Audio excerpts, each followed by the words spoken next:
આપ જોઈ રહ્યા છો કનેક્ટ ઇન્ડિયા ન્યૂઝ, આપની સાથે હું છું અનસ દાવડ।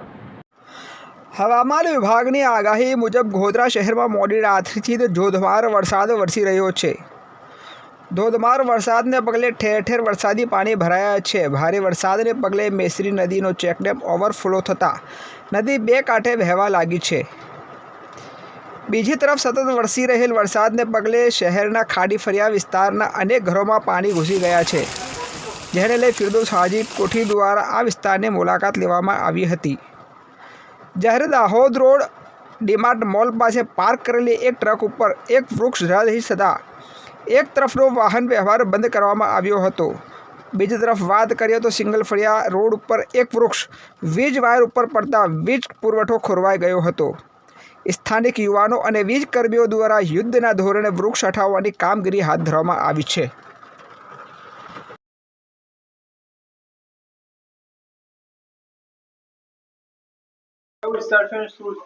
આ ખાડી વિસ્તાર આને કહેવામાં આવે છે, જે પાછલા 10 વર્ષથી અહીંયા સેંકડો મકાનો છે, ભૂગર ગટર છે, પણ એ બૂચ વાગવાથી એની સફાઈ ના થવાથી અહીંની જે નાળીઓને નાની ગટરોનું પાણી જતું નથી, જેથી પાણી બેક આવે છે ભૂગર ગટરના કારણે સ્થાપના થયા ને આ ઘરોમાં 50% ઉપર ઘરોમાં પાણી ભરાઈ ગયું છે અને લાખો રૂપિયાની ઘર વખરીને નુકસાન થયેલું છે। નાના બાળકો, મહિલાઓ, પુરુષો અને યુવાનો બધા જ અહીંયા તકલીફમાં છે ને પહેલા નંબરમાં એની જે સમસ્યા છે એ ભૂંડોની છે। અહીંયા ભૂંડોની વસ્તીમાં લોકો રહે છે, 3000 ઉપર અહીંયા ભૂંડ છે। ભૂંડનો કોઈ નિકાલ થતો નથી, જેથી ગયા વીકની અંદર અહીંયા રોગચાળો ફાટી નીકળી અને 4 નાના માસૂમ બાળકોનું મરણ થયેલું છે।